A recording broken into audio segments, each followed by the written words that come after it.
Hello again, friends. So I'm taking a little bit of a break from plowing, and I wanted to share with you some spiritual lessons that I've gained so far while working up this field here. The first one has to do with the reason why this plow is so shiny. As you can see, it has a real nice shine to it. And considering this thing sits out in the rain and is exposed to the elements, one might be shocked that a plow could be so shiny. You look at the rest of the plow, it's rusty and not so pretty looking, but the plow has a nice silver tone to it. The reason why that is because as the plow is pulling through the soil is shining it. It's rubbing up against this plow, and any rust that would develop when it rains is quickly grinded off of there. And so in the same way, in our lives, we have trials and difficulties. And sometimes we get upset when they happen, and we think that they're going to make us people that are just going to be worn out and just not be able to function in life anymore. But rather than turning us into rusty, ugly things, the Lord uses trials in our life to shine us, just like He shines this plow with the soil as it's put to work for good use. So when we try to help others and we work for others' good instead of just our own, the Lord makes us shiny and brilliant as we reflect His light. The second spiritual lesson that I wanted to share with you is the reason why my furrow there isn't all that straight.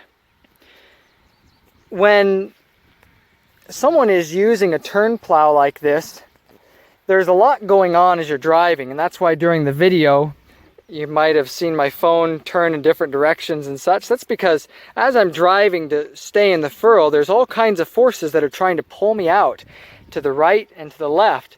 And I have to really work with the steering wheel back and forth in order to keep within that furrow.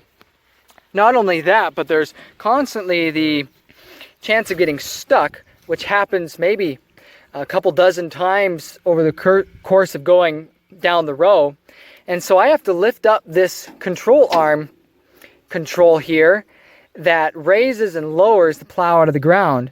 So that way, if the plow is getting stuck because it's going too deep, it raises up a little bit to enable the wheels to be able to pull me out so I can keep on plowing. And so in life, sometimes there is a lot going on, and the only way to be able to make it straight to the end is by keeping our eye on the goal. If I'm constantly looking back at my plow as I'm driving down the furrow, trying to see how deep it's going in, then so quickly I find myself getting out of the rut that you're supposed to drive your tire down in. As you see that rut there, my right tire there is going right in that rut. That's why that one has more dirt on it than the other. And if that tire gets out of the rut, I'm not on track anymore.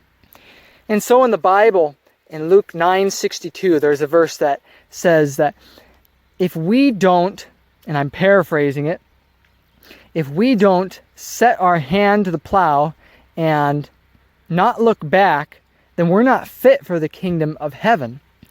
And so in the same way, not only not fit as we're using this as a spiritual analogy, but we're going to constantly be going in and out of our furrow there and not be able to plow straight.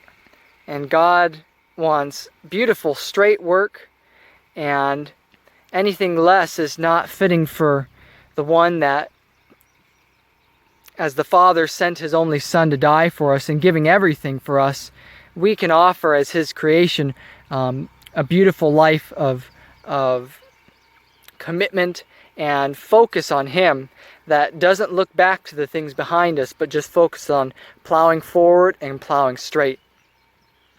And so that's one more thing that we can learn from this field here.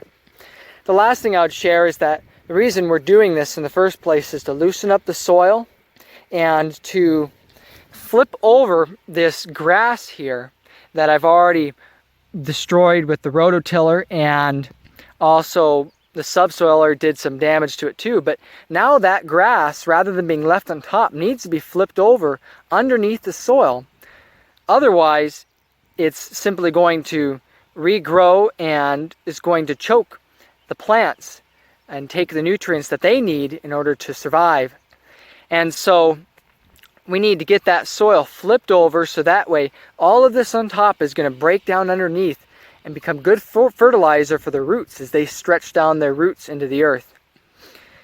And so in the same way, sometimes in our life we think that when God is causing us to make radical changes that, in a sense, turn our world upside down, that it seems like He's attacking us.